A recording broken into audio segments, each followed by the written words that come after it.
वो एक्टर जो 7 स्टार में जाकर 10,000 की एक कॉफी पीता हो, उसके लिए उस इंसान की पीड़ा को समझना आसान नहीं है जो 10,000 में पूरा महीना चलाता है। शर्म आनी चाहिए रणबीर कपूर को, जिसे हमारे इस देश में इतना प्यार मिला, इतना नेम फेम मिला, इतना पैसा कमाया और उसके बाद भी वो उस देश के कलाकारों को अपने यहाँ बुलाना चाहता है जो यहीं से पैसा कमाएंगे और फिर पाकिस्तान में टैक्स देंगे और उन पैसों का इस्तेमाल टेररिज्म में होगा। कोई भी चीज, चाहे वो कला हो, कल्चर हो, लिटरेचर हो, राजनीति हो, एंटरटेनमेंट हो, कोई भी चीज देश से ऊपर नहीं। सबसे ऊपर देश, उसके बाद बाकी सारी चीजें। जनता तुम जैसों की बाप है, उन्होंने तुम्हारी फिल्म से मुंह फेर लिया तो मूंगफली बेचने लायक भी नहीं रहोगे।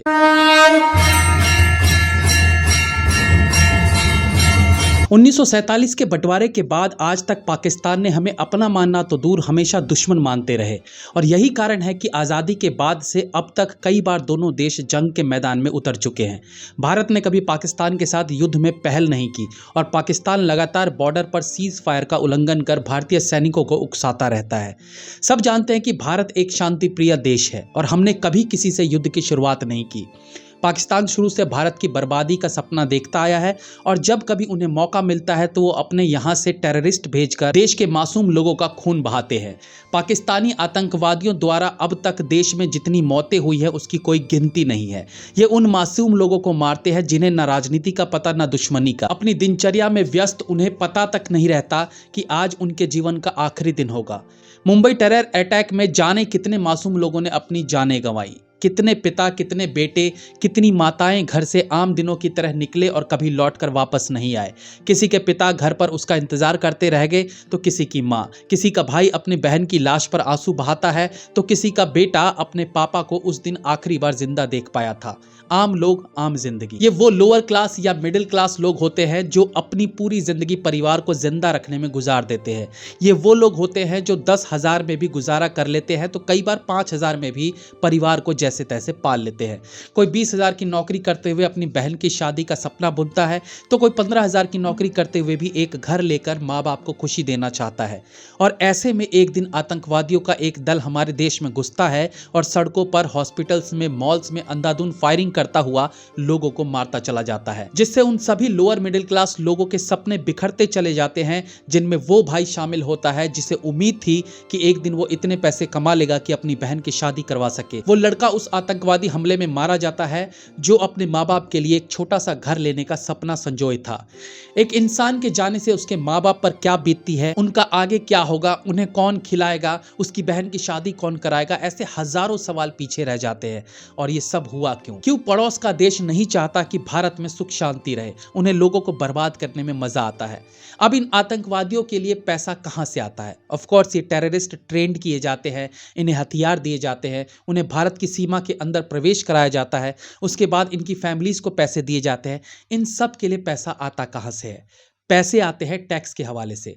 पाकिस्तान के बड़े उद्योगपति भी फंडिंग करते हैं, वहाँ के बड़े एक्टर्स, फिल्म प्रोड्यूसर्स, आम जनता जो टैक्स देती है, उन पैसों का इस्तेमाल आतंकवादियों के लिए किया जाता है क्योंकि पाकिस्तानी सरकार की देखरेख में ये सब कुछ होता है। अब ऐसी स्थिति में जब कोई अपने ही देश का टटपुंजिया एक्टर ये कहे कि मैं पाकिस्तानी फिल्मों में काम करना चाहता हूँ, कला की कोई सीमा नहीं होती, और वहाँ की फिल्मों का बखान करे, तो सोचिए उन माँ बाप पर क्या बीतती होगी जिनका बच्चा आतंकवाद की भेंट चढ़ा हो। उस बहन पर क्या बीती होगी जिसकी शादी की जिम्मेदारी उस भाई पर थी जो आतंकवादी की गोली का शिकार हो गया, जिसका कसूर सिर्फ इतना था कि वो उस दिन, उस समय पर, उस जगह मौजूद था जहां आतंकवादी मौजूद थे।